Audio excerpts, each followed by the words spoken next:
اللهم بارك لنا في رجب وشعبان، وبلغنا شهر رمضان. اللهم بارك لنا في القرآن العظيم، وانفعنا بهدي سيد المرسلين. اللهم اقسم لنا من خشيتك ما تحول به بيننا وبين معصيتك،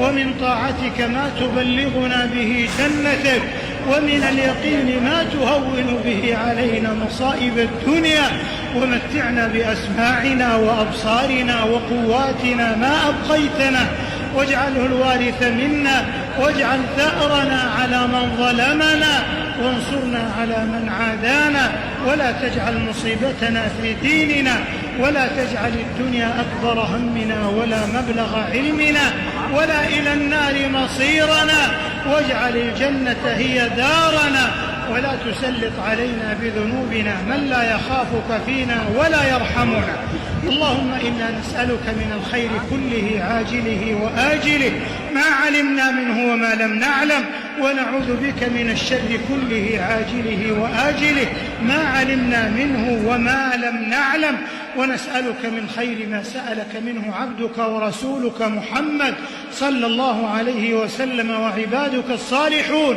ونعوذ بك من شر ما استعاذك منه نبيك محمد صلى الله عليه وسلم.